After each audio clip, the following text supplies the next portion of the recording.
1-5 kemarin tentang adab seorang mukmin terhadap Allah dan Rasulnya. Ayat yang ke-6 dan seterusnya adab seorang mukmin antar sesama orang beriman. Jadi ada adab dengan Allah dan Rasulnya, ada adab kepada sesama orang beriman.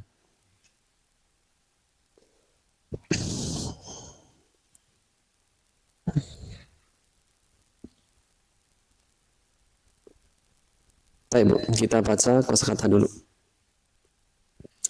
Sobaru artinya mereka bersabar.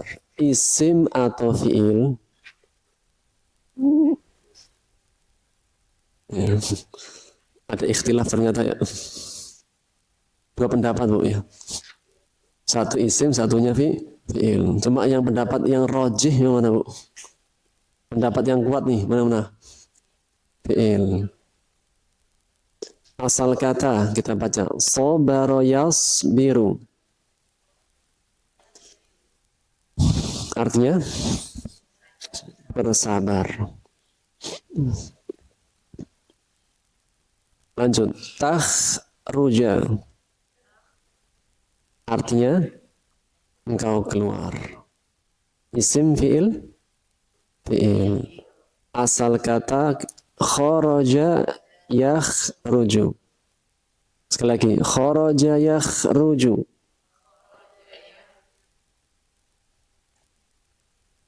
Makhraj. Apa arti makhraj? Tempat keluar. Makanya kalau kita di bandara Jeddah teman-teman ada makhraj, exit.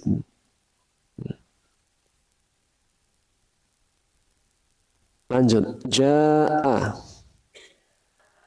Artinya datang. Asal kata ja'a yaji'u.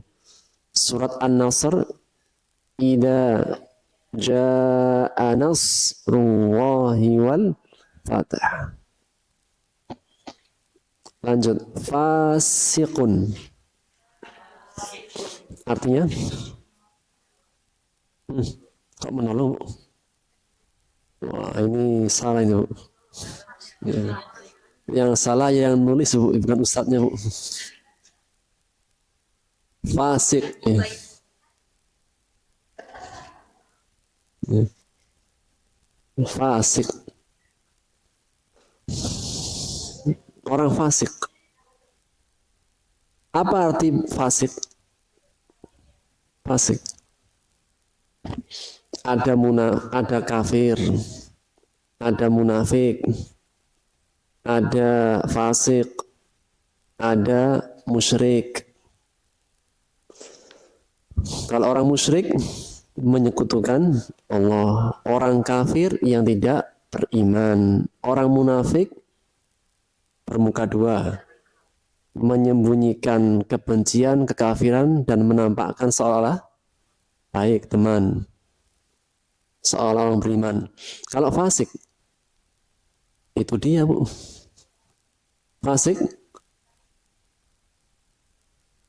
dikatakan fasik adalah orang yang keluar dari ketaatan. Nah.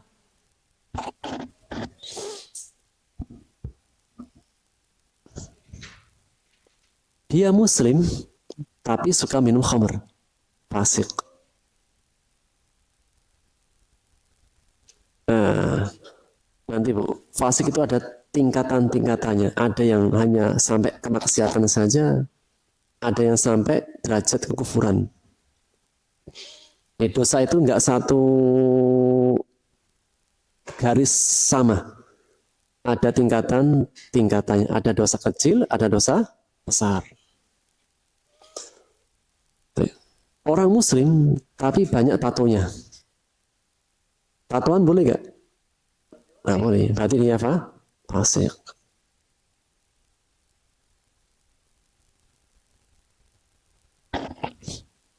Rokok hukumnya apa?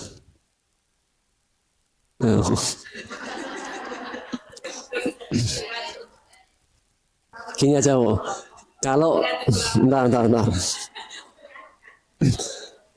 Kalau saya tanya bapak-bapak, itu ada dua pendapat. Ada yang berpendapat haram, ada yang berpendapat makruh.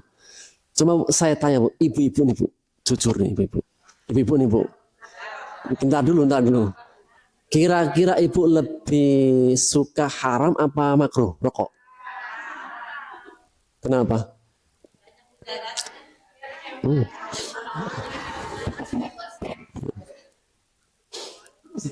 Satu, lebih baik buat nambahin uang belanja. Bukan belanja, jajan. Ya. Yang kedua, banyak mudaratnya. Gitu.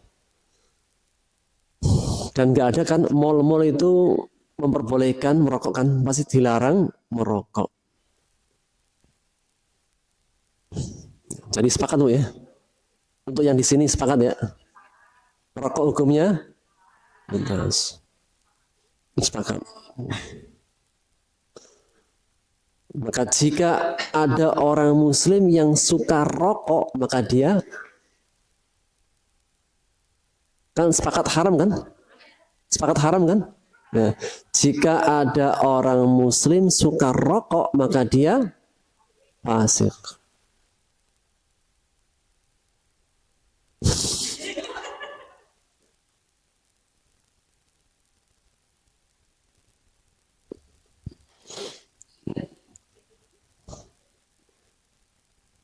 Mumtaz. Apa itu fasik?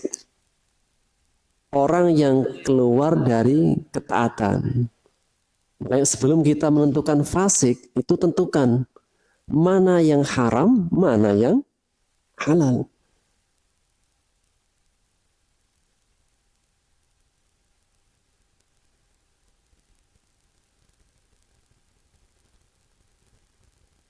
Ya. Dalam kaidah usul fiqh, la ingkara fil khilafiyat. Tidak boleh mengingkari dalam perkara ikhtilaf. Jadi, makanya tadi Bu, saya kan tadi tanya kan, di sini sepakatnya rokok halal apa makruh? Kalau udah sepakat haram, berarti yang merokok fasik. Gitu.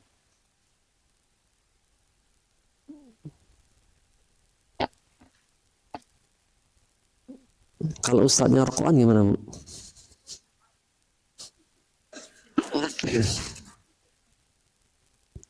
Itu pertama tidak ada nas yang mengatakan ustadz itu maksum, nggak ada. Semua ustadz itu manusia biasa. Terkadang benar, terkadang salah. Yang maksum itu hanya satu. Siapa? Rasulullah. Gitu. Jadi tidak boleh mengkultuskan ustadz. Ustadz adalah manusia biasa. Kalau nggak dikasih gorengan, terkadang ngambek ustadz. Manusia biasa. Kalau diomongin di belakang juga terkadang sakit hati ustadz. Manusia masih ada. Jadi menempatkan seseorang pada tempatnya. Nah, fasikun. Baca sekali lagi. Artinya orang yang keluar dari ketaatan. Lanjut, tabayyanu. Artinya atau cross check. Atau apa lagi Bu? Apa? Konfirmasi. Tabayyun. Tabayyun itu bahasa Arab.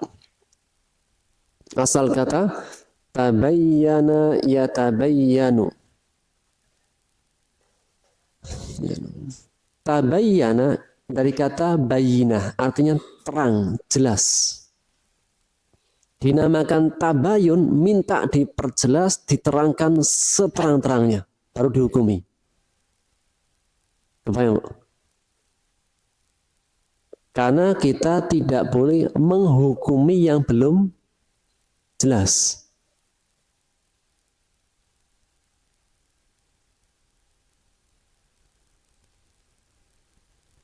Jadi hukum itu ditetapkan kapan?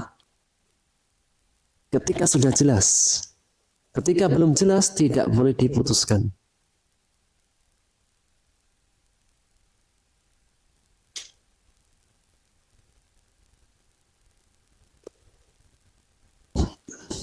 Baik, lanjut. Tusibu. Artinya kalian menimpakan atau mencelakakan. Asal kata asoba yusibu. Artinya menimpakan atau mencelakakan.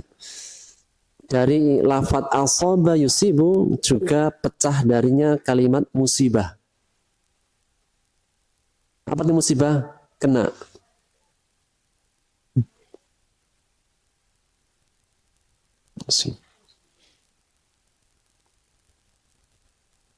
Apa itu musibah? Kena.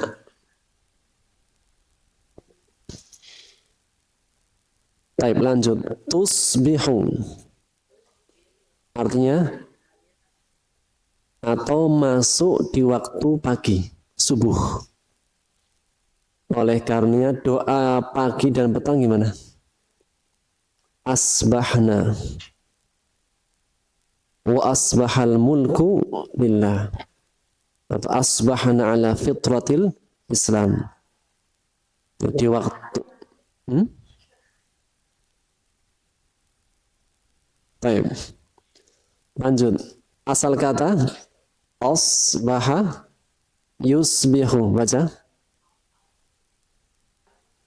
Sekali lagi. Asbaha yusbihu.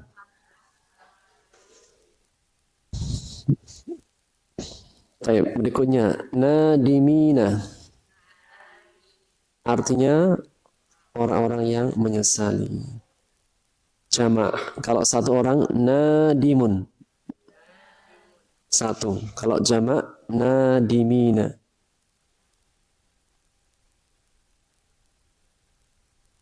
Berikutnya la'anittum. Artinya la artinya sungguh. Anittum kalian mendapatkan kesusahan atau susah sendiri.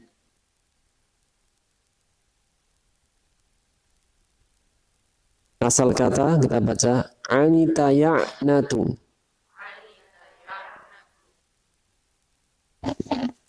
Lanjut habbaba. Artinya menjadikan, mencintai. Asal kata habbaba yuhabbibu.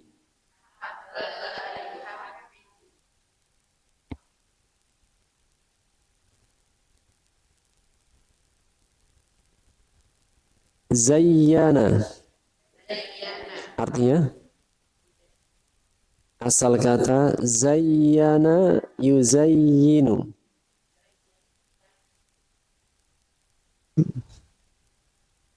Berikutnya karroha.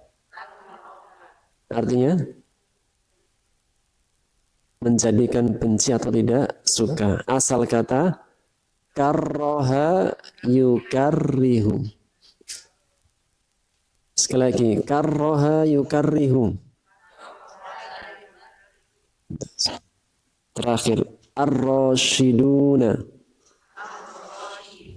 Artinya, orang-orang yang mengikuti jalan yang lurus atau jalan yang baik.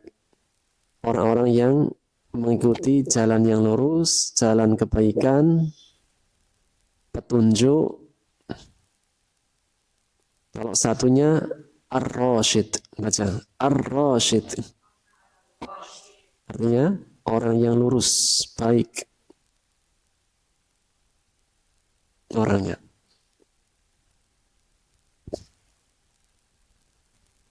Baik. Cukup ya. Kita mulai dari ayat ke-5.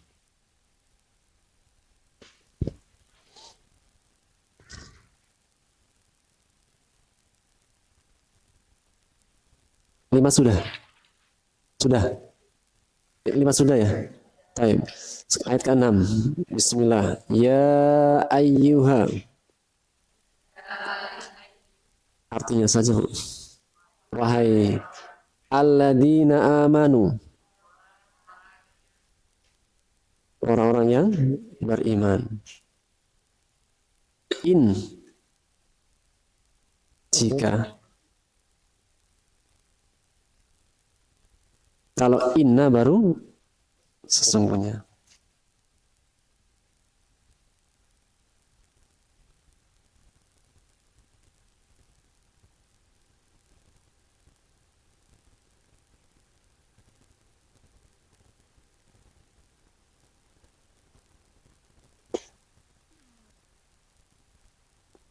Ja'ah datang. Kum fasikun satu aja, seorang yang fasik. Dan tadi arti fasik orang yang keluar dari ketaatan atau yang tidak diketahui. Secara arti bahasa, orang yang keluar dari ketaatan atau orang yang tidak diketahui statusnya. Bi naba, surat An-Naba, berita besar. Dan jika disebut An-Naba itu berita penting, berita besar, berita yang berfaedah. Kalau khobar itu berita umum, bisa penting, bisa biasa. Ya. Ustadz makan jeruk, berita penting apa nggak penting? Apa penting? Berarti apa? Bukan naba, khobar biasa. Tapi kalau naba itu penting. 2024 siapa? Tahun baru maksudnya. Itu naba. Nah, itu. Sekali lagi, bi dengan nabain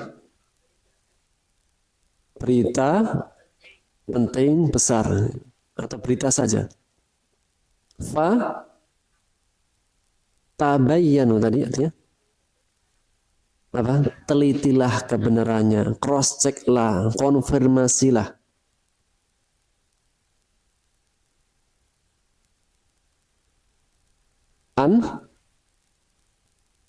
An agar atau supaya. Tapi jika an setelahnya ada bi, maka juga artinya tidak. An ada bi ke setelahnya? Mana? Bi. Bi jahalatin. Jika an artinya agar atau supaya.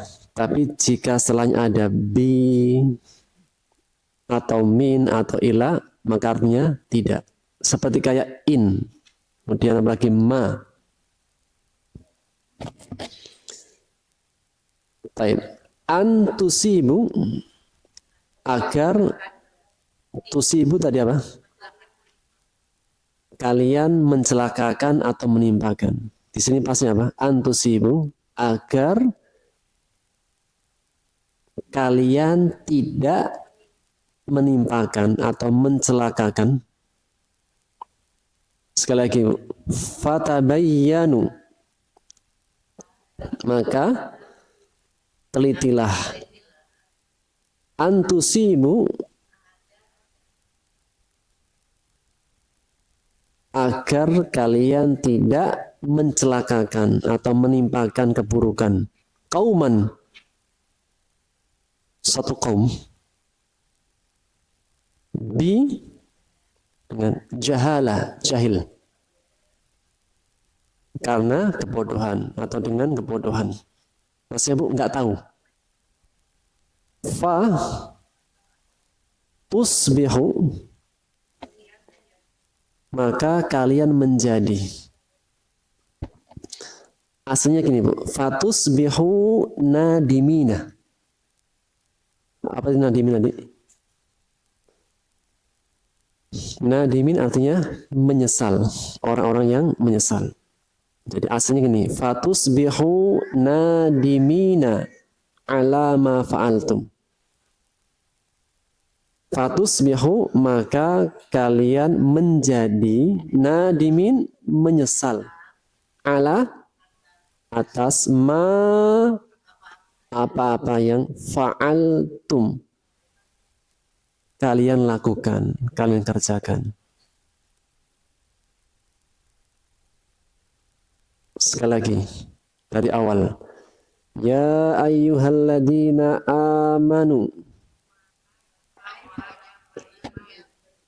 in ja'akum fasiqum binaba'in.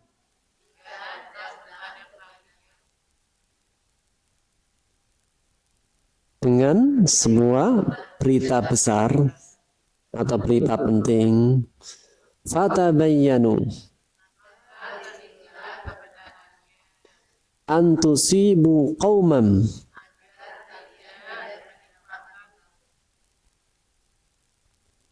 bijahalatin, atau karena kebodohan, fatusbihu ala ma fa'altum nadimin, menyesal atas apa yang kalian kerjakan. Sempurna. Wahai orang-orang beriman, jika datang kepada kalian seorang yang fasik dengan berita,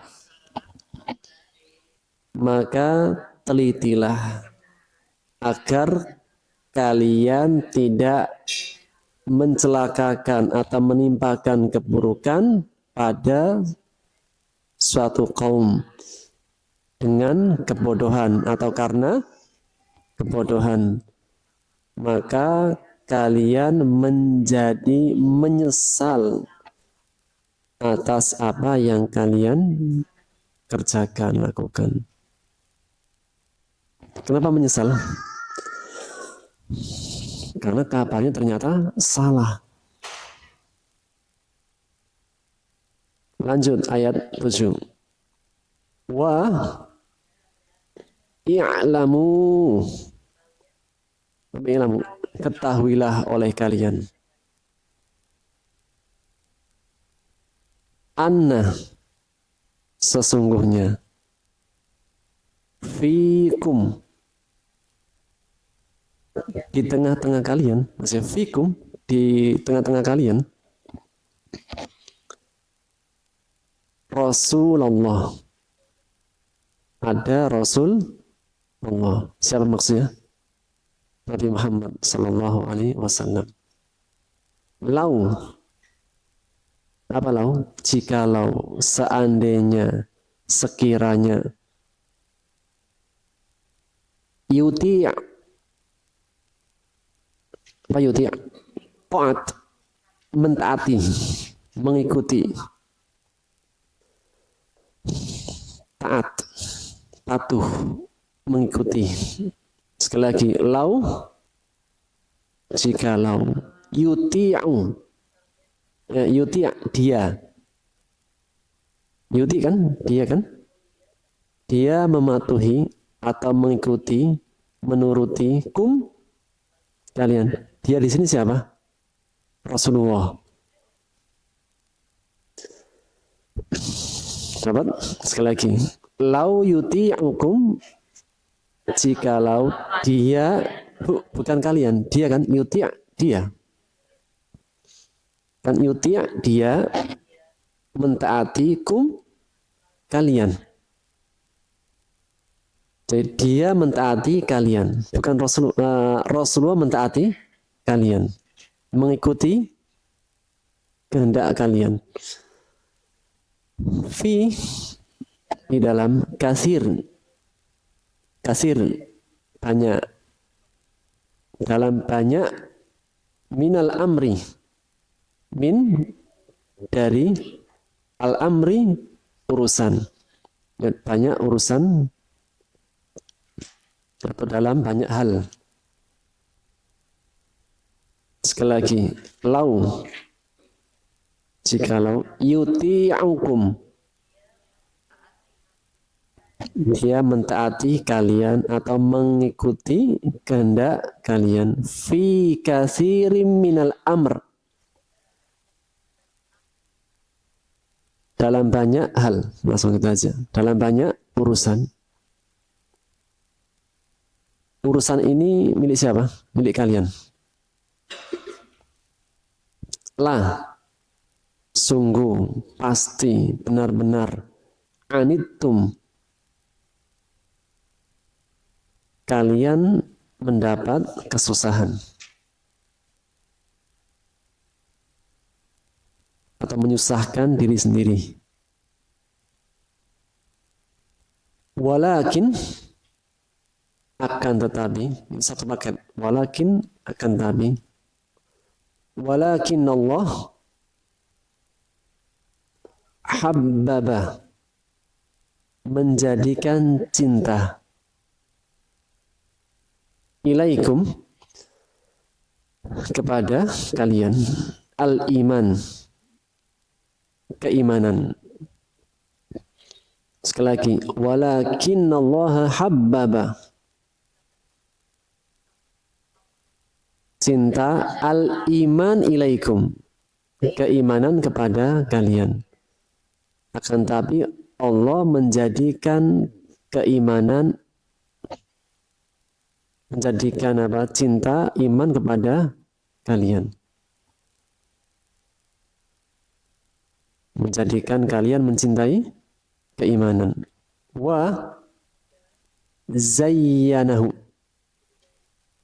menjadikan indah. Hu kembali ke mana?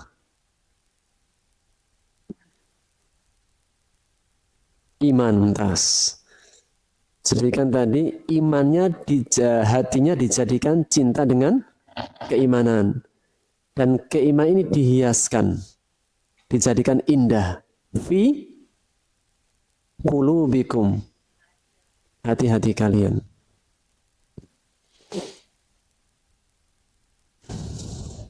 Yang menjadikan indah iman di hati siapa? Allah. Wa, dan karroha, menjadikan benci, ilaikum, kepada kalian, al-kufra, kekafiran, wal fusuqa, kefasikan. Tadi apa? Kefasikan? Arti fasik tadi apa? Keluar dari ketaatan. Wal isyan, kemaksiatan.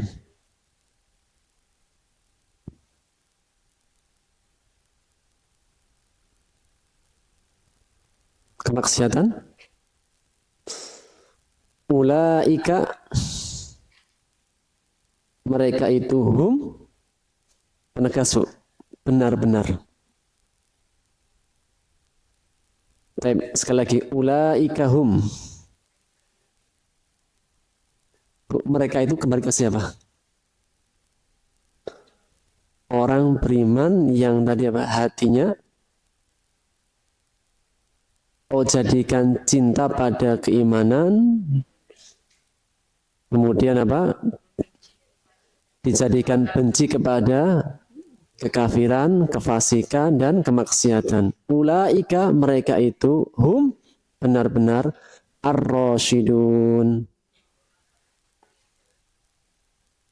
orang-orang yang mendapat petunjuk atau berjalan di atas jalan yang lurus,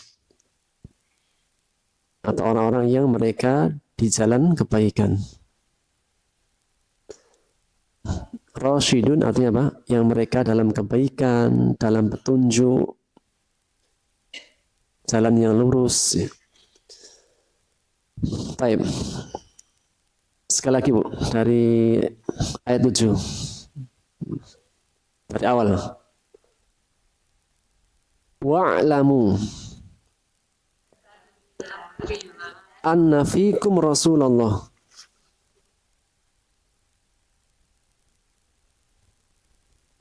Ada Rasulullah. Lau yuti'ukum,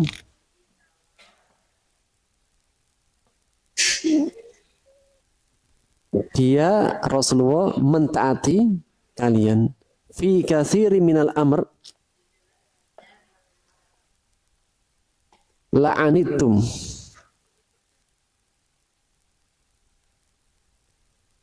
walakin Allah habbaba ilaikumul iman, kepada kalian keimanan, wa zayyanahu fi qulubikum wa karraha ilaikumul kufra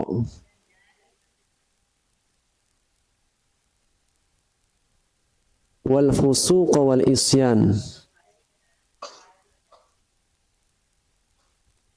ulaika humur rasyidun. Entas fadlan karunia, sebagai karunia atau keutamaan atau pemberian. Makna fadlan itu adalah pemberian yang melebihi perbuatan. Fadlan arti asli adalah pemberian yang melebihi perbuatan. Misalnya apa? Kita melakukan perbuatan kecil tapi balasannya lebih besar. Kebayang? Contoh. Nanti di akhirat orang beriman mendapatkan surga. Surga kan? Berapa lama? Selama-lamanya. Atas dasar apa? Rahmatnya Allah. Dan rahmat Allah itu didapat dengan amal soleh. Berapa lama kita beramal soleh di dunia? Berapa lama? Berapa? Sebentar. 70, 80, 90, 100 jarang. Itu pun masih kepotong-potong kan, potong-potong. Tapi balasannya surga kekal selama-lamanya. Apa itu? Fadlan.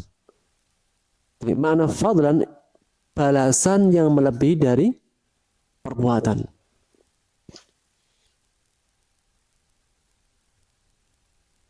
Perbuatannya dikit, tapi balasannya banyak. Sekali lagi, fadlan karunia minallah wa ni'mah, nikmat. Wallahu, dan Allah alimun, maha mengetahui, hakimun, lagi maha bijaksana, sempurna. Fadlan minallah wa ni'mah, dari Allah dan nikmat. Wallahu alimun hakim, Allah maha mengetahui lagi maha bijaksana. Alhamdulillah, cukup. Bismillahirrahmanirrahim. Firman Allah Subhanahu wa taala di ayat kelima ya. Sebelum kita masuk pada ayat yang keenam. Walau annahum sabaru hatta takhruja ilaihim lakana khairal lahum. Sekiranya mereka bersabar menunggu. Ayat ini masih berkaitan dengan ayat yang keempat. Bahwasanya ada orang-orang Arab, orang-orang Badui. Mereka datang kepada Rasulullah SAW. Ketika sudah datang di rumahnya, maka mereka memanggil Muhammad, Muhammad, dengan menaikkan suaranya. Satu, menaikkan suaranya dan memanggil dengan panggilan sesama di antara mereka. Maka mengatakan di ayat yang keempat, sesungguhnya orang-orang yang mereka memanggilmu di belakang kamar atau di samping tembok. Mereka adalah orang-orang yang tidak akal, tidak memiliki akal. Akalnya kurang berakal. Allah Subhanahu wa taala menegur orang-orang Arab dan juga menjadi pelajaran bagi orang-orang beriman. Ketika kalian memanggil nabi kalian, maka jangan meninggikan suara. Dan juga jangan memanggil nabi kalian dengan panggilan sesama di antara kalian. Apa pesannya? Di antara pesannya, mendudukkan seseorang sesuai dengan kedudukannya. Ketika dia adalah seorang nabi, maka panggil ya Nabi Allah, ya Rasulullah. Maka mengatakan walau annahum sabaru, seandainya mereka bersabar menunggu, bukan mereka yang datang kepada Rasulullah, tapi ada waktunya nanti Rasulullah akan mendatangi mereka. Nah, kita ketahui Bu, Rasulullah SAW seorang yang nabi, rasul, sebagai panutan umat yang pasti banyak urusannya. Komandan perang iya, kepala keluarga iya. Setiap ada permasalahan dari umatnya, beliau yang akan menghadapinya. Maka biarkan Rasulullah SAW yang datang kepada mereka. Seandainya mereka bersabar menunggu hatta takhruja ilaihim, hingga engkau Rasul yaitu keluar kepada mereka, pastilah itu lebih baik bagi mereka. Wallahu ghafurur rahim, dan Allah Maha Pengampun lagi Maha Penyayang. Apa yang sudah berlalu dari perbuatan orang Badui atau mungkin dari para sahabat yang lainnya dari kesalahan, Allah Maha Pengampun. Jika mereka memohon ampun kepada Allah dari kesalahan sebelumnya, Rahimun, Allah akan menyayangi. Dari ayat ini menegaskan bahwasanya apa yang sudah terjadi dari kesalahan sebelum adanya ayat ini, maka biarlah berlalu. Dan ia menyikapi dengan sikap minta maaf, bertobat kembali kepada Allah Subhanahu wa taala. Dan jika seseorang dia memohon ampun kepada Allah, Allah pasti Rahim. Dan dua sifat nama Allah ini sering disandingkan, Ghafurur Rahim. Kenapa? Karena Allah Subhanahu wa taala jika sudah memaafkan, Allah pasti akan menyayangi dan mencintai langsung. Inilah bedanya kasih sayangnya Allah dengan kasih sayangnya manusia. Kalau ada manusia berbuat jahat kepada kita, kemudian dia minta maaf, kita mungkin bisa maafkan. Tapi untuk kembali sayang seperti kayak pertama, perlu waktu. Atau mungkin nggak bisa. Adapun itu tidak berlaku bagi Allah. Allah jika sudah mengampuni, langsung menyayangi, langsung mencintai. Bahkan Allah lebih gembira dengan taubatnya seorang hamba, melebihi kegembiraan seorang hamba yang kehilangan makanannya di tengah padang pasir. Ketika dia gembira, dia mengatakan, sesungguhnya aku Tuhanmu dan kau adalah hambaku. Dikisahkan apa? Ada seorang yang dia itu sedang musafir di tengah padang pasir dengan ontanya dan segala apa yang berkebutuhan dalam perjalanan. Di tengah padang pasir ternyata ontanya hilang. Dicari-cari tidak ada. Maka di tengah padang pasir tidak ada kehidupan. Sehingga karena dia putus asa, dia mengatakan sudah pasrah untuk menunggu kematian. Ketika dia sudah pasrah dengan terlentang, ternyata ontanya datang. Seperti apa kegembiraannya? Sangat gembira sekali. Karena sangat gembira sekali sampai dia salah ucap. Dia mengatakan, aku Tuhanmu dan kau adalah hambaku. Dia sangat gembira sampai salah ucap. Maka mengatakan, aku lebih gembira melebihi kegembiraan hamba tadi. Ketika ada seorang yang bertobat kembali kepada Allah, langsung Rahimun, Ghafur, Rahim. Ketika dia minta ampun, Allah ampuni dan Allah langsung menyayanginya. Ayat setelahnya, ya ayyuhalladzina amanu. Jika ayat sebelumnya, ayat 1 sampai 5, tentang adab seorang mukmin kepada Allah dan Rasulnya. Apa adabnya? Tidak boleh mendahului. Dalam segala hal, baik perkataan maupun perbuatan, sebelum engkau mengatakan, sebelum engkau berbuat, maka apa? Berhenti. Sampai engkau melihat petunjuknya dari Allah dan Rasulnya. Itulah makna apa?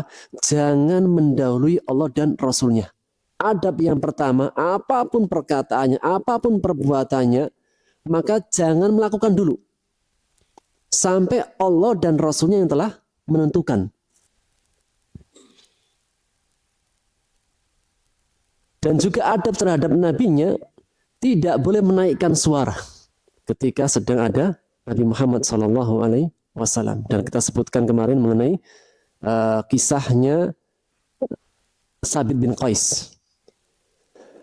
Itu seorang sahabat yang dia itu suaranya lantang dan indah. Itu pernah takut karena turun ayat ini. Kemudian saya mengatakan engkau bukan termasuk ayat ini. Dan juga tidak boleh memanggil Rasulullah dengan panggilan seperti memanggil yang lainnya. Hal ini menegaskan tentang agar mendudukkan masing-masing orang pada kedudukannya. Maka yang pertama, adab kepada Allah dan Rasulnya. Yang kedua adalah adab sesama orang beriman. Dan di awal juga kita sebutkan, surat Al-Hujurat ini turun di tahun ke-9. Dan tahun 9 adalah Amul Wufud, tahun para utusan. Ketika Mekah ditaklukkan di tahun 8. Jadi Fathu Makkah itu tahun ke-8. Tahun ke-9 tahunnya para utusan. Karena pada saat itu setelah Makkah ditaklukkan, banyak suku-suku, kabilah-kabilah masuk Islam. Berbondong-bondong pada masuk Islam.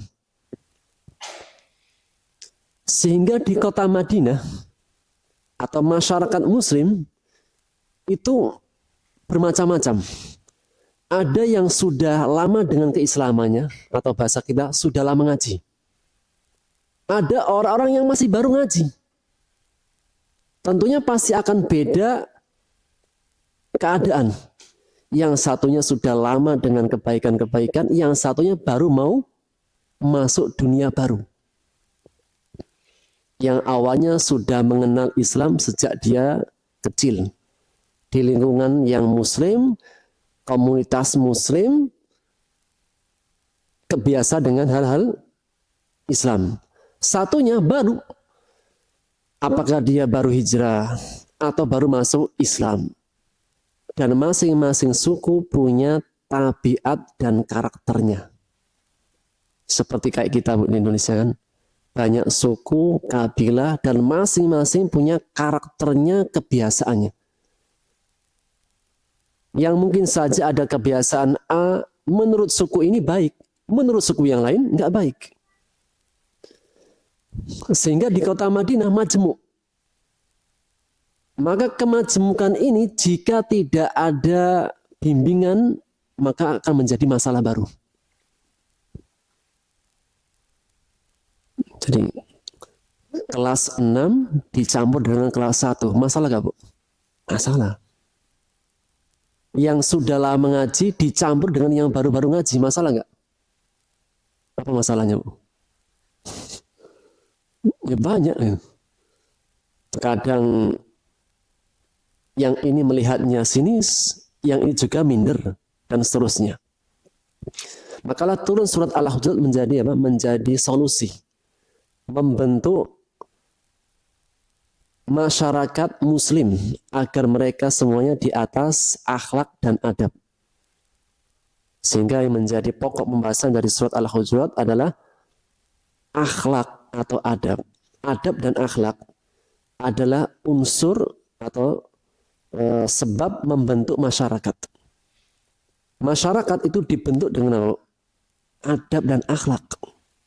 Sebagus apapun fasilitasnya, kalau objeknya, orang-orangnya tidak beradab dan berakhlak, tidak akan berguna tatanan. Sebagus apapun undang-undang, peraturan, tata tertib, tapi orangnya tidak siap menjalankan, tidak akan jalan. Maka itulah surat Al-Hujurat. Ayat 6 Allah menegaskan, ya ayyuhalladzina amanu, wahai orang-orang yang beriman. Dan di awal kita sebutkan, berkata Abdullah ibnu Mas'ud, jika engkau mendapati ayat Quran yang dibuka dengan ya ayyuhalladzina amanu, maka dengarkanlah dengan seksama. Atau pasang telingamu benar-benar. Karena akan ada perintah yang diperintahkan atau larangan yang akan dilarang. Dan jika Allah sudah menyebut wahai orang-orang beriman, ini lebih khusus lagi. Kalau di ayat lain mengatakan ya ayyuhannas, wahai manusia, umum. Tapi jika sudah ya ayyuhalladzina amanu, ini hanya menjalankan perintah atau menjauhi larangan ini adalah seorang hamba yang punya keimanan. Dan juga hal ini menegaskan dalam perintah dan larangan itu dikaitkan dengan keimanan.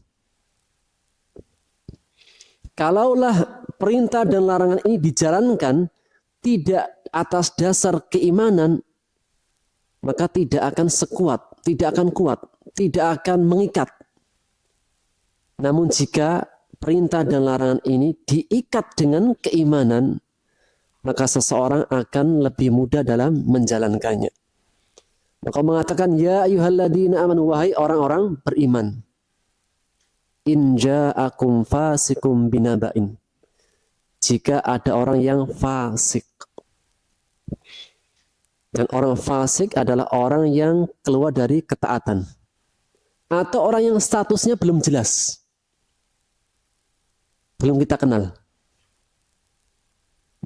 Dia datang membawa berita.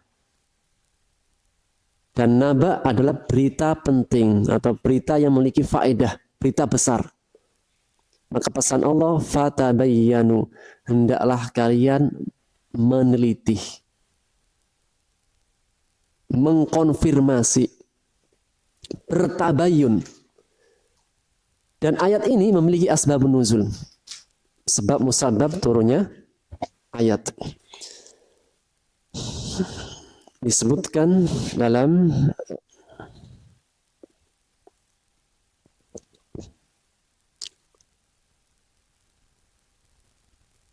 hadis yang diriwayatkan oleh Bukhari.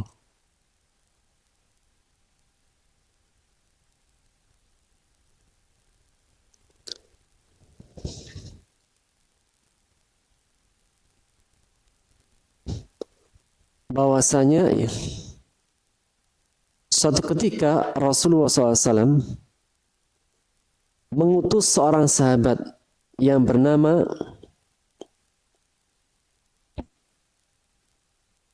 Al-Walid ibn Uqbah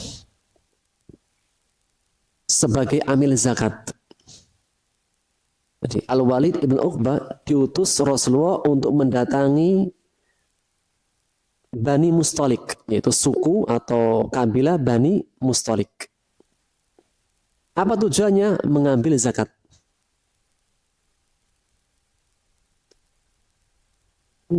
Ketika Al-Walid datang ke Bani Mustalik,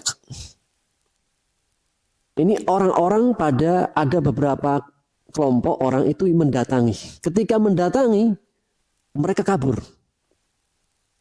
Ketika berpapasan berhadapan dengan Al-Walid ibn Uqbah, mereka kabur. Maka Al-Walid ibn Uqbah, seorang sahabat yang mulia, langsung muncul firasat, perasaan.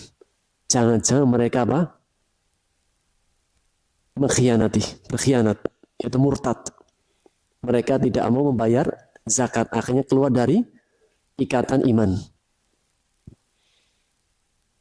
Akhirnya Al-Walid ibn Uqbah kembali ke Madinah dan memberitahukan tentang peristiwa yang dia dapati ketika sudah sampai di Bani Mustalik.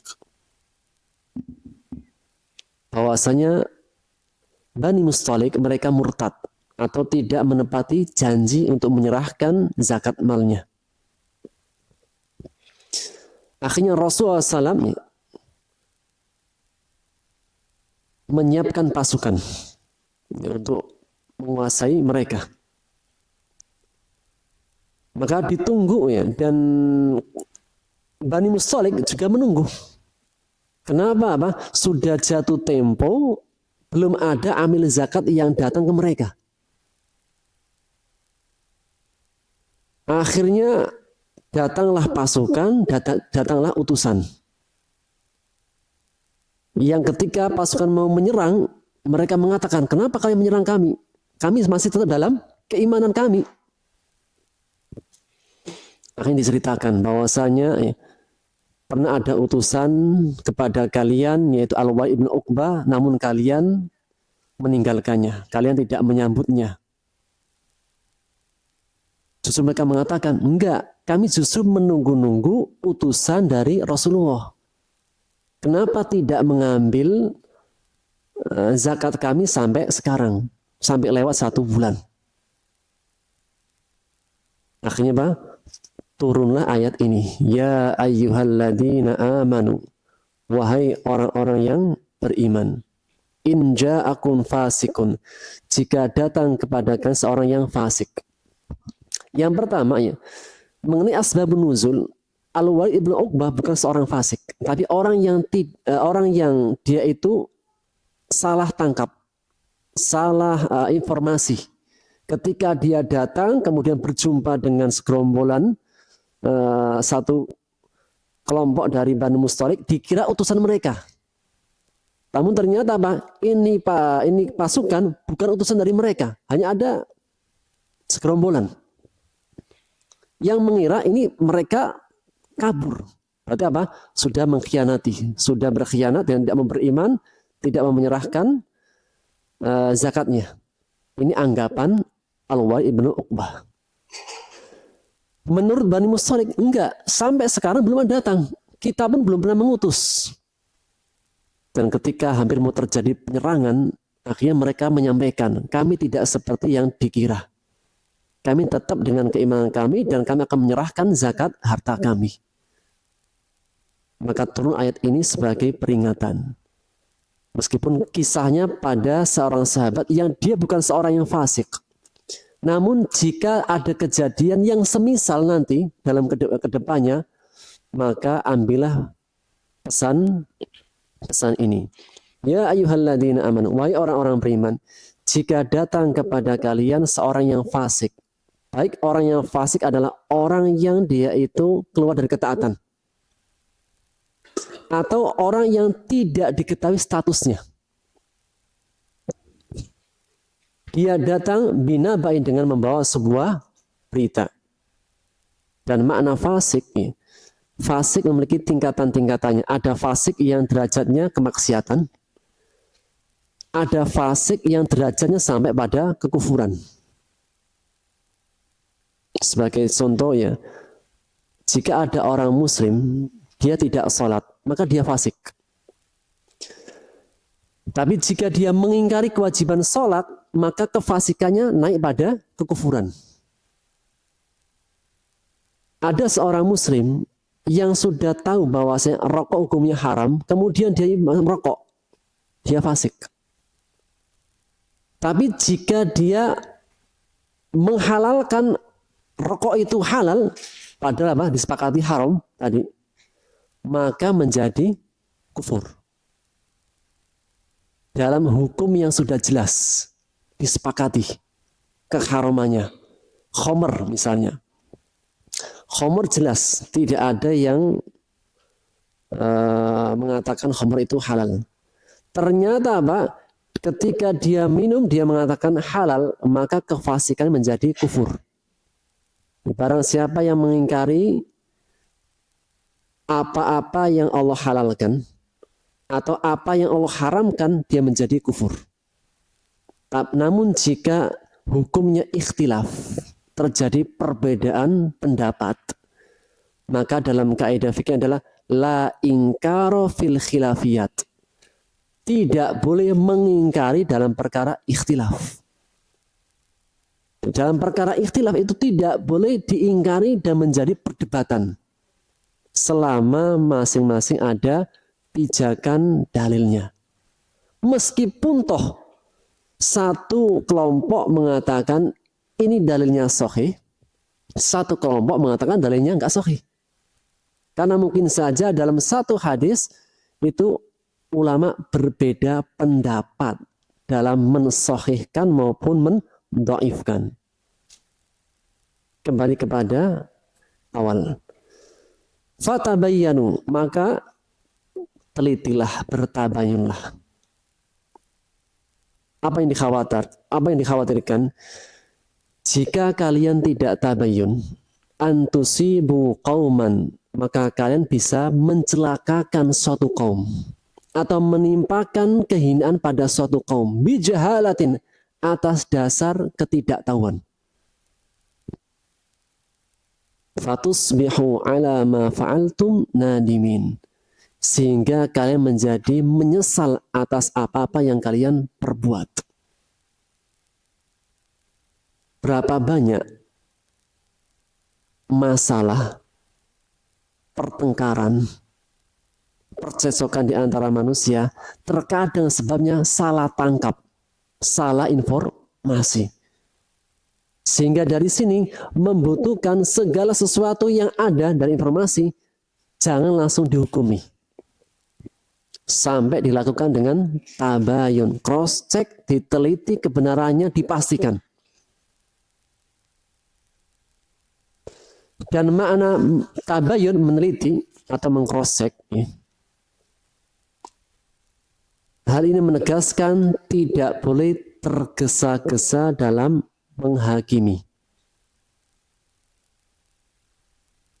Rasulullah SAW bersabda, al-ajalatu minasyaiton, tergesa-gesa itu perbuatan syaitan.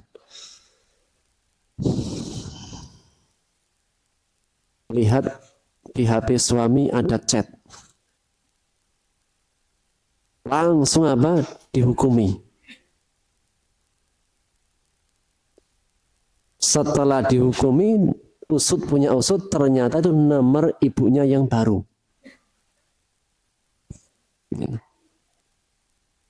Kenapa, Bu? Sebabnya karena tergesa-gesa menghukumi.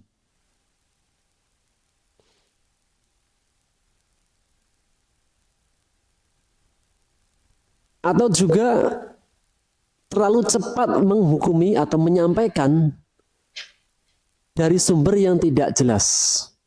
Rasulullah SAW bersabda, nuhina an qila wa qal. Kita dilarang dari mengatakan katanya-katanya.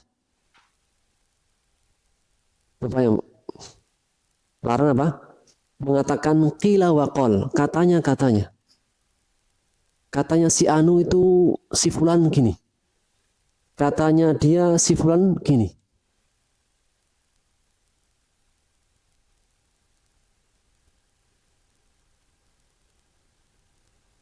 Dan setan itu senantiasa menghiasi sesuatu yang buruk menjadi indah, sesuatu yang baik menjadi tidak indah. Dan mengenai hal ini, ya, kita bisa mengambil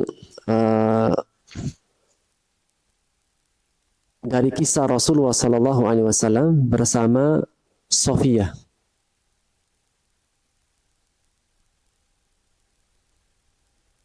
Apa kisahnya?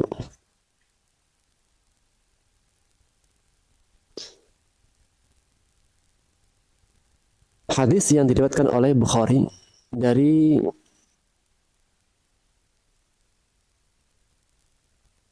Ali bin Husain, adalah cucunya Rasulullah Sallallahu Alaihi Wasallam. Dari Sofia bintu Huyai, salah satu istri-istri Rasulullah Sallallahu Alaihi Wasallam dari kabilah Yahudi. Dia mengatakan, suatu ketika Rasulullah SAW sedang iktikaf di masjid. maka aku ingin mendatanginya karena jadwal dia untuk mendatangi Rasulullah SAW. Maka aku mendatanginya di malam hari. Dan ketika aku berjumpa dengan beliau, aku berbincang-bincang. Sampai selesai dari perbincangan, ngobrol suami istri, biasa tanya kabar atau yang lainnya. Selesai dari pembicaraan, aku bangun dan aku mau pamitan, pergi meninggalkan. Maka beliau pun menyambutku. Jadi ketika istrinya pergi, diantar sampai di luar. Ternyata tiba-tiba lewat 2 orang laki-laki dari kalangan Ansor di malam yang gelap di pojokan masjid. Ketika dia lewat, melihat Rasulullah SAW bersama seorang perempuan. Dan ya Bu, kita bisa bayangkan, zaman itu belum ada lampu. Ini Rasulullah SAW di pojokan sama seorang perempuan. Akhirnya kedua sahabat langsung mempercepat jalannya. Karena yang dilihat Rasulullah sama orang perempuan. Rasul mengatakan, ala rislikuma. Hei kalian berdua, pelan. Santai jalannya. Inna Sofia bintu Huyai. Sesungguhnya apa? Ini adalah Sofia bintu Huyai. Maka keduanya mengatakan, Subhanallah ya Rasulullah. Maksudnya apa? Maha suci Allah, nggak mungkin saya itu akan bersuudzon, berprasangka yang nggak baik kepada engkau. Maka Rasul mengatakan tidak. Inna syaitan yajri min bani Adam majrad dam. Sesungguhnya syaitan itu mengalir pada bani Adam dengan aliran darah. Fa khasyitu an yakula syai'an. Aku khawatir nanti akan ada perkataan ini dan itu. Wa khasyitu. Jika setan ini akan menghembuskan satu perkataan kepada hati kalian. Mungkin saja Mbak, awalnya tidak. Tapi saya pikir-pikir, iya benar ya. Akhirnya muncul apa? Was-was, akhirnya muncullah suudzon, yaitu prasangka yang buruk. Maka dalam kisah ini, bagaimana Rasulullah SAW mengajarkan kepada kita tabayun. Ketika ada fitnah yang muncul, meskipun belum fitnah, baru apa? Asap. Jadi apa? Beliau ketika berdiri sama Sofia, 2 orang lewat. Ketika 2 orang lewat, awalnya jalannya biasa, santai. Ketika melihat, langsung mempercepat langkah. Maka langsung mengatakan apa? Pelan. Dan beliau langsung mengatakan, sesungguhnya dia adalah Sofia. Hal ini menegaskan jika ada fitnah atau baru asapnya fitnah, segera lakukan tabayun. Jangan menunda. Nanti aja lah, biarin aja. Enggak. Kenapa? Tidak semua orang itu punya keimanan yang kuat.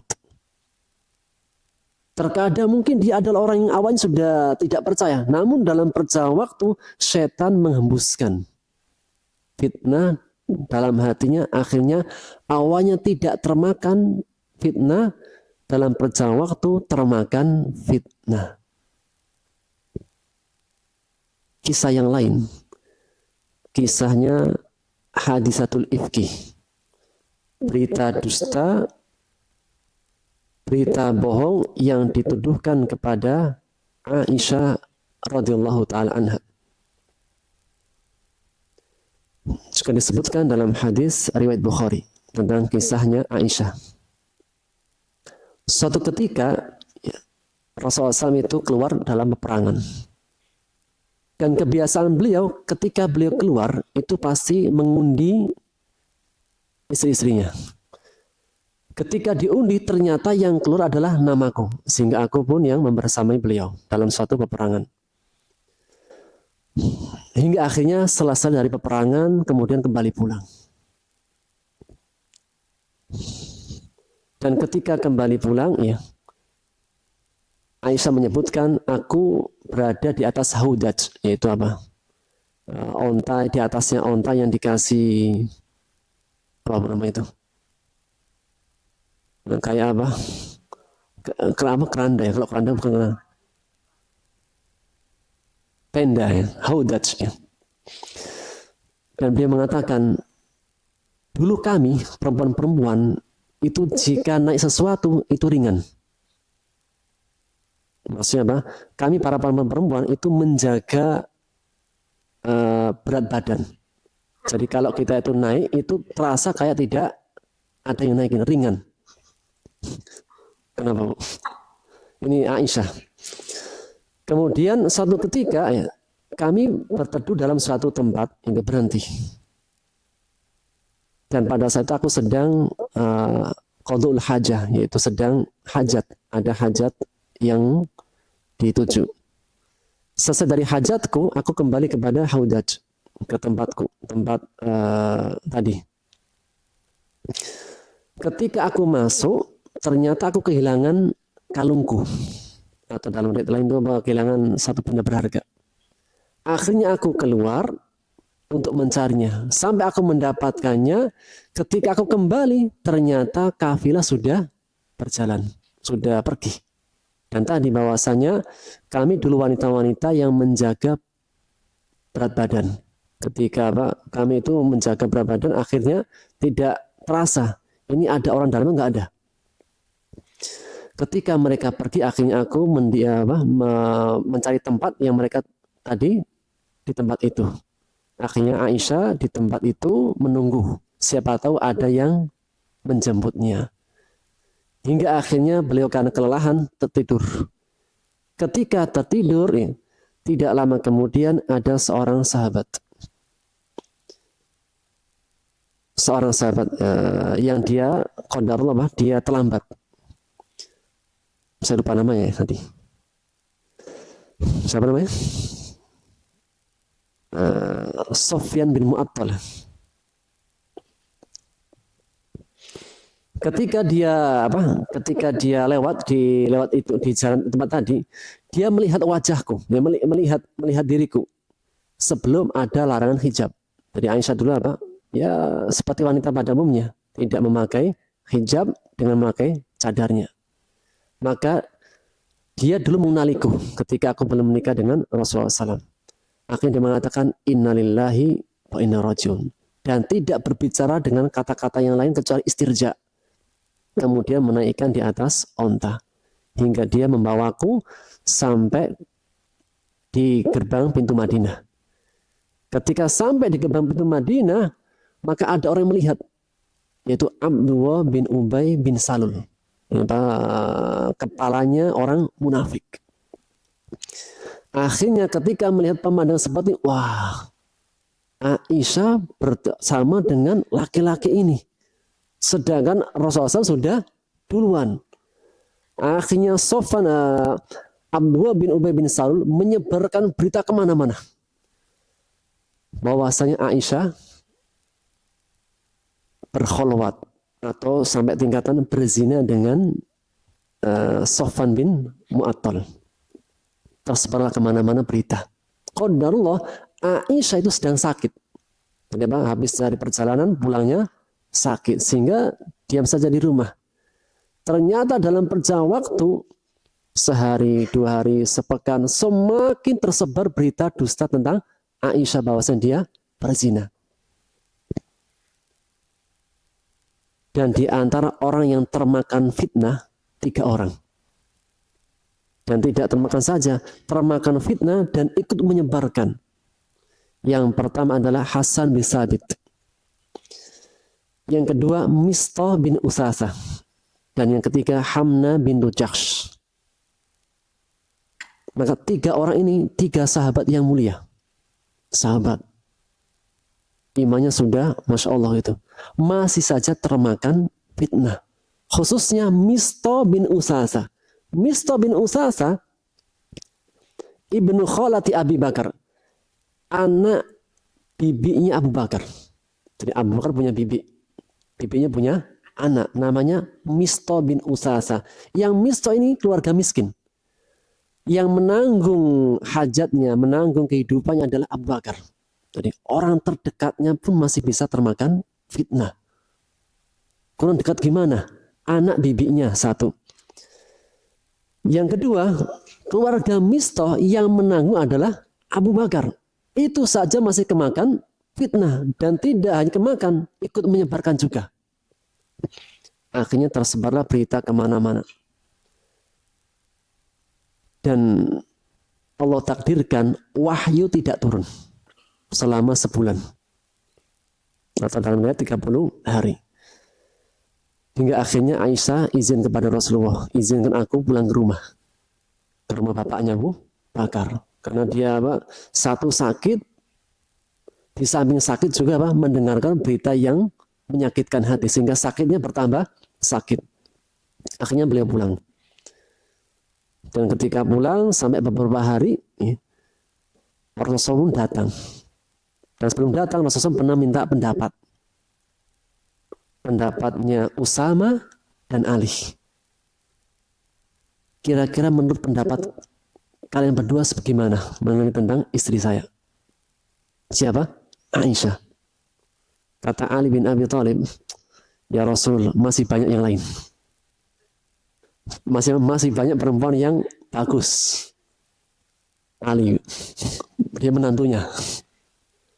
Kata Usama, ya Rasul, sesungguhnya aku tahu Aisyah. Dia ada wanita thahirah, wanita yang baik dari seorang bapak yang baik.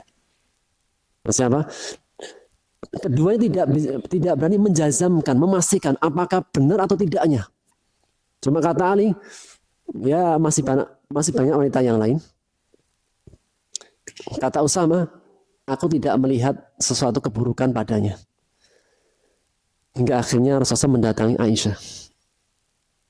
Sampai ke rumahnya dan mengucapkan salam dan tanya tentang kabar. Kemudian Rasul mengatakan,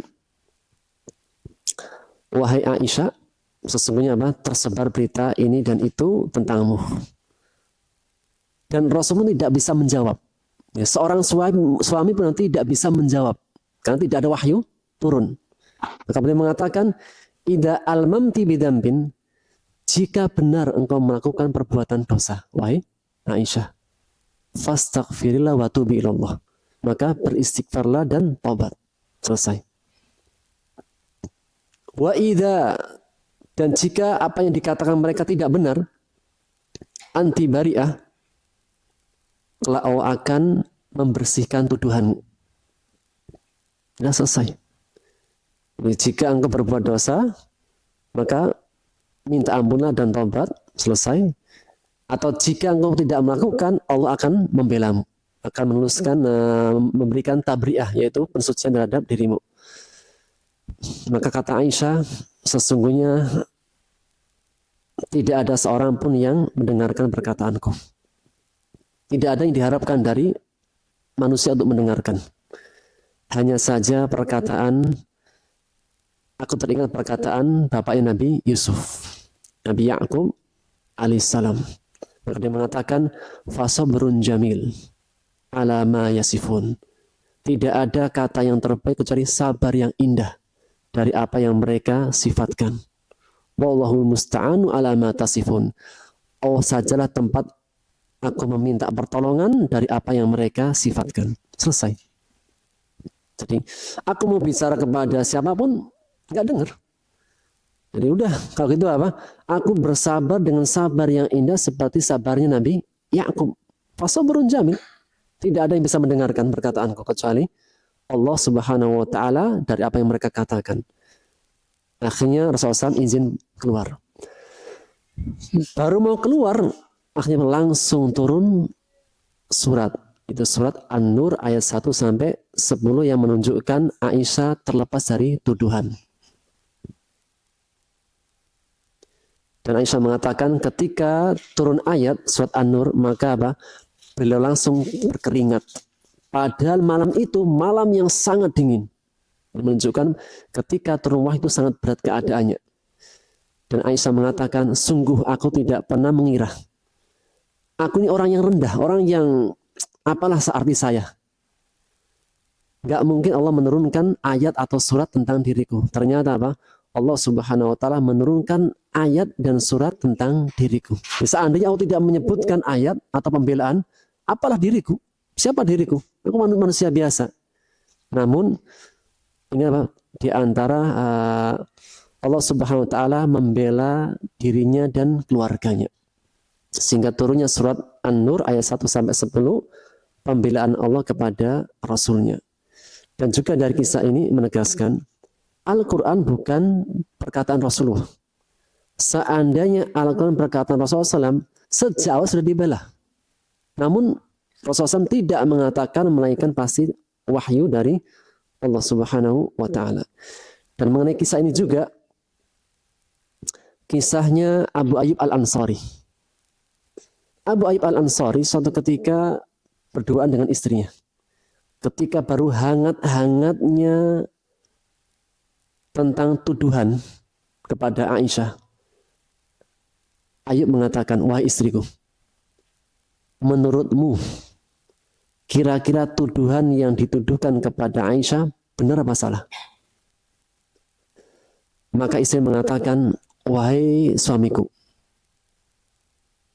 kiranya nih, seandainya nih, mungkinkah aku bermain dengan laki-laki lain di belakang? Aku nih sebagai istrimu, mungkinkah aku melakukan sesuatu yang tidak engkau ridhoi? Maka Ayub mengatakan, tidak mungkin. Aku kenal dirimu. Aku mengenalimu sejak awal sampai saat ini. Maka dia mengatakan, jika selevel diriku saja tidak mungkin, apalagi Aisyah. Kemudian dia membacakan firman Allah dalam surat An-Nur. Dia mengatakan, laula id sami'tumuhu dhannal mu'minun wal mu'minat bi anfusihim khaira. Orang-orang beriman laki-laki dan perempuan, ketika mereka mendengarkan berita dusta, mereka itu langsung apa? Menyangka kebaikan pada diri mereka. Jika Aisyah saja, iya, tidak. Jika Aisyah saja, ya, jika sekelas diriku saja tidak mungkin, apalagi Aisyah. Maksudnya bahwasanya ketika orang beriman mendengarkan berita dusta kepada saudaranya, pertama apa? Dia mendahulukan husnudzon dan menetapkan pada dirinya, jika sekelas saya saja tidak mungkin, apalagi dia. Yaitu mendahulukan husnudzon kepada saudaranya. Sampai ada bukti yang nyata, bukti yang jelas, yang menegaskan dia bersalah, baru dihukumi. Dan mengatakan, وَقَالُوا هَذَا إِفْكٌ مُبِينٌ. Dan mereka berkata, ini adalah berita dusta yang nyata. Akhirnya dengan turunnya surat An-Nur ayat 1-10, Aisyah terbebas. Dan dihukumilah 4 orang. Pertama Abdullah bin Ubay bin Salul, pertama yang menyebarkan, yaitu kepalanya orang-orang munafik. Dan ketiga orang yaitu Hasan bin Sabit, Mistah bin Usasa, dan Hamna bintu Jahsh. Dan ketiga orang yang cambuk. Kalau Abdullah bin Ubay bin Salul tidak dicambuk. Karena apa? Hukumannya biar Allah yang mengatur. Namun yang dicambuk yaitu 3 orang.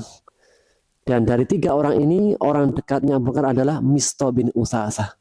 Ketika Mistah melakukan perbuatan menyebarkan berita bohong, maka Abu Bakar mengatakan, sungguh selama ini yang memberikan kebutuhan kepada Mistah dan keluarganya aku. Ternyata Mistah berani menyebarkan berita dusta kepada anakku. Sejak hari ini saya putus. Tidak akan saya nafkahi Mistah dan keluarganya. Ini apa? Janjinya Abu Bakar. Demi Allah tidak akan saya kasih lagi Mistah kebutuhan. Kemudian turun firman Allah. Wala ya'tali ulul fadli minkum. Dan jangan sampai orang yang diberikan harta yang berlebih itu bersumpah, berjanji tidak akan memberikan kepada orang miskin. Akhirnya Allah mengatakan, tidakkah mereka ingin mendapatkan ampunan dari Allah, dari memberi? Ketika turun ayat ini, Abu Bakar mengatakan, demi Allah tidak. Aku adalah hamba Allah yang juga ingin mendapatkan ampunan dari Allah. Akhirnya Abu Bakar tetap memberikan kebutuhan kepada Mistah dan dia membayar sumpahnya.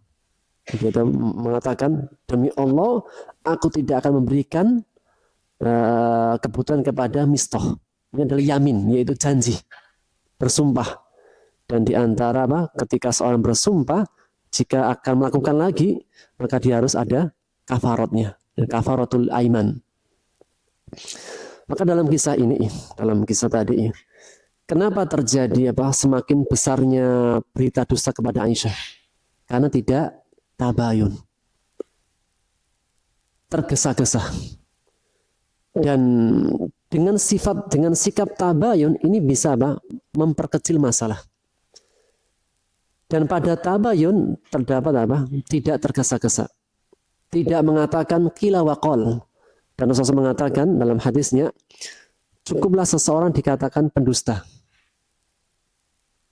Kapan? Jika setiap dia mendengarkan, dia ucapkan. Di antara pintu kedustaan adalah setiap dia mendengarkan, langsung disampaikan. Kafa bil mar'i kadiban ayuhadditsa bikulli ma sami'. Cukuplah seseorang dikatakan pendusta jika dia senantiasa membicarakan setiap apa yang dia dengar. Tentunya dalam kehidupan kita ini senantiasa mendengarkan perkataan ini dan itu. Namanya gosip itu paling mudah didengar. Namun bagi orang-orang yang beriman, Allah menegaskan dalam firman-Nya tentang orang-orang beriman,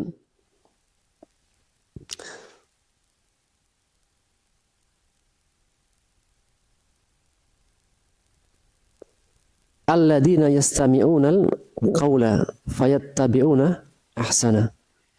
Itu sifat orang-orang beriman yang Allah sebuti dengan ulul albab dalam surah Az-Zumar ayat 18.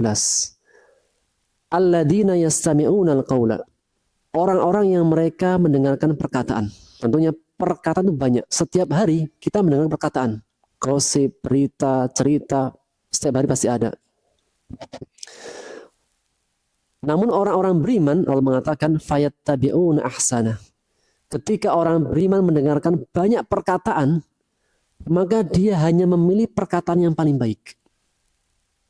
Di antara sifat kesempurnaan iman, jika dia mendengarkan perkataan, maka perkataan yang dia ambil itu hanya yang terbaik. Dan Allah mengatakan, ulaikal ladzina hadahumullah. Mereka itulah orang-orang yang Allah beri petunjuk. Wa ulaika hum ulul albab. Mereka itulah orang-orang yang ulul albab.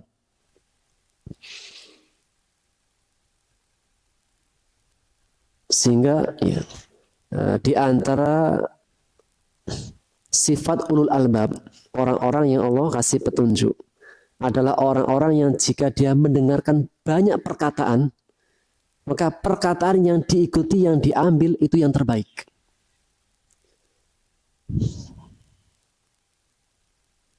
Maka jika kita bisa memilah dan memilih informasi mana yang terbaik, itulah di antara sifat-sifat orang beriman yang sempurna keimanannya.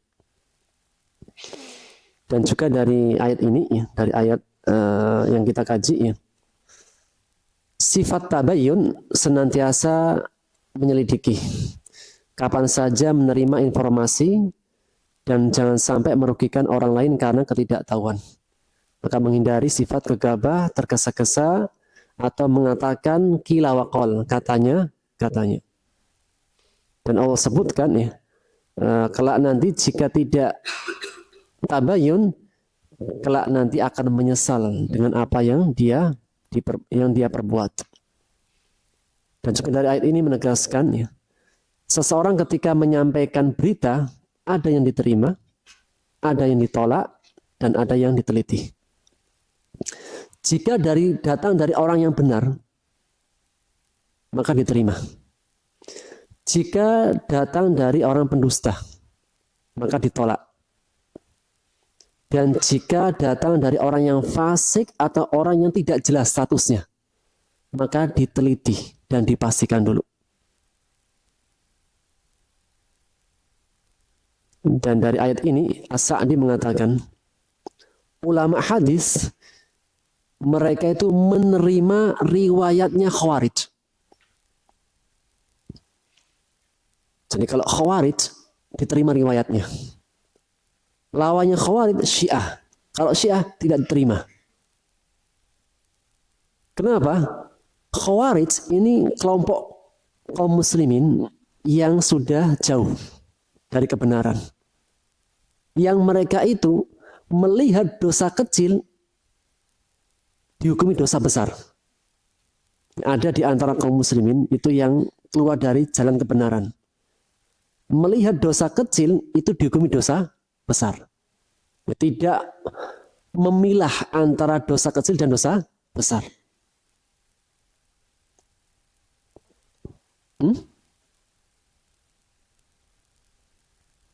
Contohnya mengenai kisah Khawarij, ya.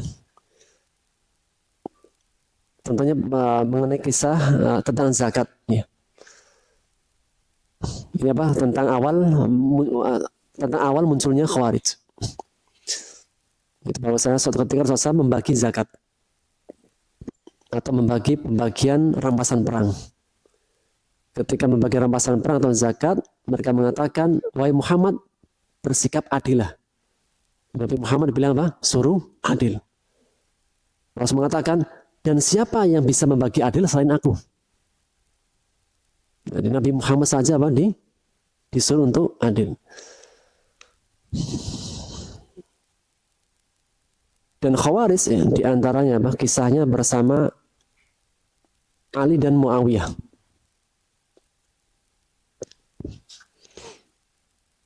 Ketika terjadi perbedaan pendapat. Ketika Utsman dibunuh, kemudian apa? Setelah Utsman akan dipegang khilafah oleh Ali. Tapi Muawiyah tidak mau membaiat. Karena berbeda pendapat. Ali mengatakan, sekarang kita satukan barisan dulu. Tentukan pemimpinnya. Baru kita akan urus darahnya Utsman. Kata Muawiyah sebagai keluarganya, enggak. Urus dulu darahnya Utsman, baru apa? Bentuk kepemimpinan. Berbeda pendapat. Gitu. Yang singkatnya orang Khawarij itu apa?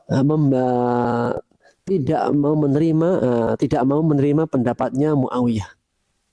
Dan mereka juga nanti menolak perkataan Ali. Karena Ali menerima usulan dari Muawiyah. Akhirnya terjadi perdebatan di antara mereka ya. Tentang apa dua perbedaan di antara keduanya. Akhirnya dari sana muncul daripada Khawarij. Dan di antara perbuatan Khawarij melihat dosa kecil disamakan dengan dosa besar. Maka semua orang yang tidak sesuai dengan kelompoknya dikatakan kafir.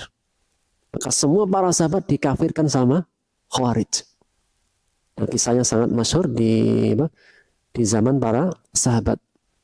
Dan sebelum terjadi Khawarij, Rasulullah mengatakan sejak awal, akan keluar dari barisan kaum muslimin kelompok yang jika kalian melihat ibadah mereka, kalian akan merasa kecil. Karena kuatnya ibadah mereka, sholatnya, puasanya. Namun mereka ketika baca Quran tidak sampai kerongkongan. Siapa tidak masuk ke hati, hanya sampai pada kerongkongan, nggak sampai masuk hati. Dan mereka itu melihat dosa kecil seperti dosa besar. Semua yang tidak sesuai dengan dia dihukumi kafir. Dan orang Khawarij periwayatannya itu diterima. Kenapa? Karena menurut mereka dosa yang kecil saja dosa besar. Akhirnya jika mereka meriwayatkan hadis, maka benar-benar hadis itu benar-benar tidak benar berdusta. Berbeda dengan lawannya Syiah yang suka banyak dosanya, bohongnya. Sehingga dalam periwayatan Syiah tidak diterima, adapun dalam periwayatan Khawarij diterima. Baik, kembali kepada ayatnya. Waktunya sudah habis, ya. Hah? Sudah habis kan? Dilanjut. Cukup dulu ya. Cukup dulu. Ada pertanyaan? Ada pertanyaan? Jadi apa? Poin pertama tentang akhlak sesama orang beriman. Yaitu apa? Jika ada satu berita, maka harus disikapi dengan teliti dan jangan tergesa-gesa. Dan jika ada berita dusta atau baru hembusan, segera diklarifikasi. Dan juga ketika ada berita dusta tentang orang beriman, hendaknya sikap pertama seperti istri Ayub Al-Ansari, yaitu mereka berbaik sangka kepada Aisyah. Nah, cukup.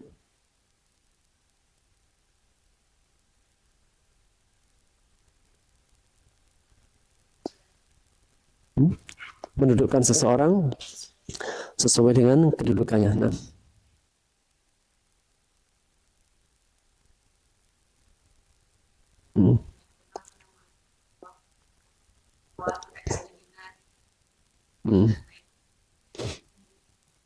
Ya. Ya.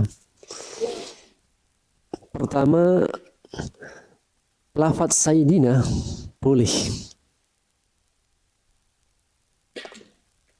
Rasulullah sendiri yang mengatakan, Ana Sayyidu Bani Adam. Aku adalah pemimpinnya, tuanya anak Adam. Misalnya saya mengatakan, Allahumma sholli ala Muhammad, Allahumma sholli ala Sayyidina Muhammad. Yang menjadi ikhtilaf di antara para ulama ketika memasukkan lafadz Sayyidina dalam sholawat. Masa sholawat dalam tahiyat. Jadi kalau dalam memuji Rasulullah, misalnya saya mau kajian atau dalam hal lain yang bukan dalam sholat, maka apa? Tidak mengapa. Karena Rasulullah sendiri mengatakan, Ana Sayyidu Bani Adam. Aku adalah pemimpinnya, tuanya anak Adam. Namun yang menjadi ikhtilaf di antara para ulama adalah ketika di tahiyat. Pada saat sholat. Satu pendapat mengatakan, ya, memuji Rasulullah SAW harus sesuatu yang bagus. Memuji Rasulullah sesuatu yang bagus. Pendapat yang kedua, jika dalam perkara sholat ibadah tauqifi. Tauqif itu ya sesuai yang ditentukan. Tidak boleh ditambahkan. Gitu. Sehingga ya satu pendapat terhadap pujian tidak mengapa selama tidak merubah arti. Dan juga Rasulullah juga menyebutkan Ana sayyidu walali bani Adam. Aku adalah tuanya anak Adam. Namun yang menjadi perbedaan yaitu pada saat tahiyat. Demikian Bu. Dan jumhur fuqaha pada pendapat yang pertama. Jika dalam perkara ibadah yang sifatnya tauqifi, maka tidak perlu ditambahkan Sayyidina. Tapi di luar itu silahkan. Namun tadi lagi apa? Ikhtilaf. Ya, sehingga yang berpendapat dengan pendapat yang pertama harus ada Sayyidina dalam sholawat saat sholat, ya silahkan. Adapun yang tidak berpendapat demikian juga silahkan. Tapi pendapat jumhur mereka jika dalam lafaz-lafaz doa mereka tauqifi. Demikian Bu. Di antara satu kaidah penting dalam ikhtilaf adalah apa?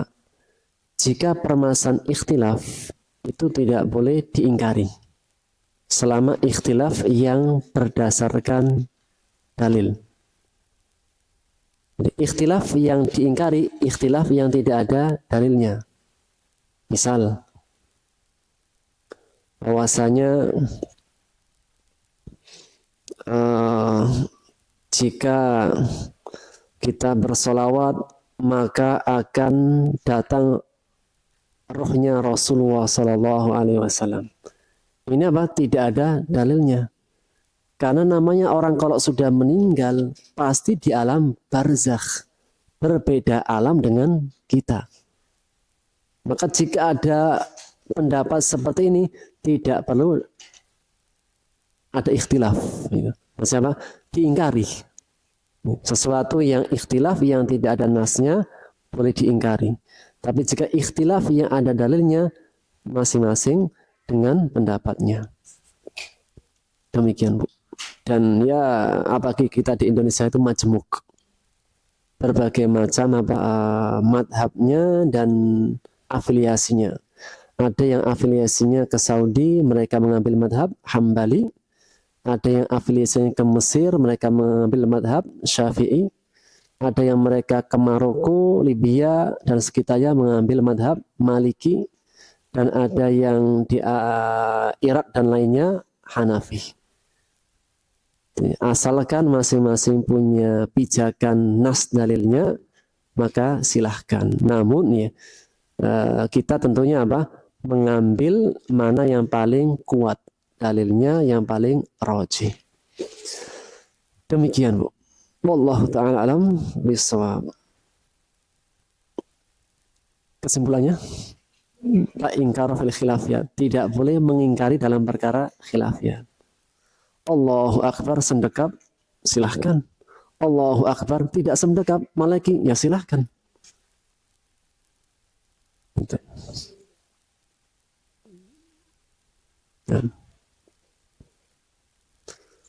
Baik, kita cukupi dengan kafaratul majlis. Subhanallah bihamdika asyhadu an la ilaha illa anta astaghfiruka wa atubu ilaik. Assalamualaikum warahmatullahi wabarakatuh.